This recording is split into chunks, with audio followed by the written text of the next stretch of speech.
মেহেদী হাসান হৃদয়ের ডিরেকশনে মেগাস্টার শাকিব খানের 2026-এর রোজার ঈদের আপকামিং সিনেমায় কি তাহলে আমরা মেগাস্টারের বিপরীতে কলকাতার মধুমিতা সরকারকেই দেখতে পাবো? নায়িকা নিয়ে মুখ খুললেন ডিরেক্টর মেহেদী হাসান হৃদয়। কি বলছেন তিনি?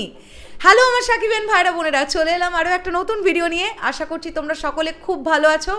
এই সিনেমাটা নিয়ে অলরেডি প্রচুর বড় করে প্ল্যানিং করছে টিম, এবং তারা খুব ভালোভাবে দুর্দান্তভাবে আবারও মেগাস্টার শাকিব খানকে উপস্থাপনা করতে চাইছে।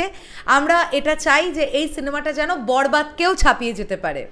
সেরকমটা হওয়ার সম্ভাবনা কিন্তু অনেকটাই বেশি, কেননা যে অডিয়েন্স বরবাদ দেখেছে তারা তো দেখতে যাবেই মেহেদী হাসান হৃদয়ের পরের ছবিটা।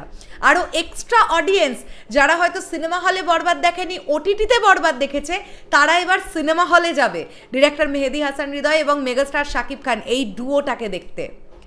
তো ডিরেক্টর মেহেদী হাসান হৃদয় মধুমিতা সরকারকে নিয়ে কিন্তু মুখ খুলেছেন। তিনি এক্স্যাক্টলি কি বলেছেন আমরা চট করে একবার দেখে নেব। তার আগে তোমাদের সবাইকে একটা কথা বলতে চাই যে তোমরা অনেকেই ভিডিও দেখছো হয়তো, কিন্তু আমাদের চ্যানেলটা সাবস্ক্রাইব করে দিয়ে যেতে ভুলে যাচ্ছ। তাই তোমাদের সবার কাছে একটাই রিকোয়েস্ট, প্লিজ আমাদের চ্যানেলটা একটুখানি সাবস্ক্রাইব করে দিও, কেননা তোমাদের ভালোবাসা পেলে আমরা আরও সামনের দিকে এগিয়ে যেতে পারবো।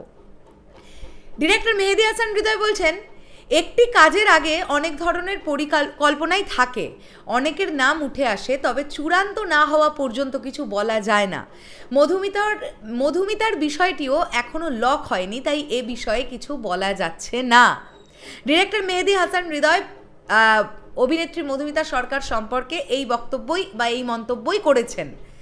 তার মানে এখান থেকে কি আমরা এটা ধরতে পারি যে মধুমিতা সরকারের সঙ্গে প্রাইমারি স্টেজে একটা কথাবার্তা হয়েছে এই টিমের?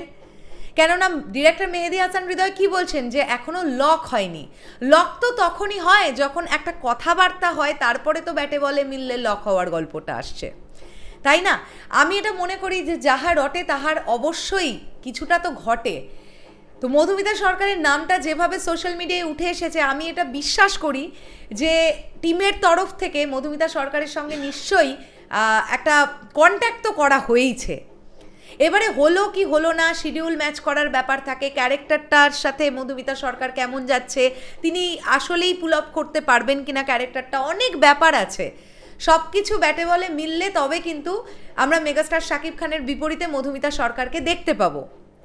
তো তোমাদের কি বক্তব্য থাকবে এই বিষয়টাকে নিয়ে? মধুমিতা সরকার যদি নায়িকা হিসেবে থাকেন তাহলে এই ব্যাপারটাকে তোমরা কিভাবে দেখছো সেটা অবশ্যই কমেন্ট করে জানাও। তবে যেটাই হোক, আমি একটা কথাই তোমাদের বলতে চাই যে ডিরেক্টর মেহেদী হাসান হৃদয় এবং রিয়েল এনার্জি প্রোডাকশনের ওপরে আমাদের ভরসা রাখা উচিত, কেননা বরবাদের শুরুর সময় থেকে ডিরেক্টর মেহেদী হাসান হৃদয়ের প্রতি অনেকেই অবিশ্বাস রেখেছিলেন যে উনি করতে পারবেন না, উনি কি পারবেন, উনি নাট্য নির্মাতা, উনি কিন্তু করে দেখিয়ে দিয়েছেন।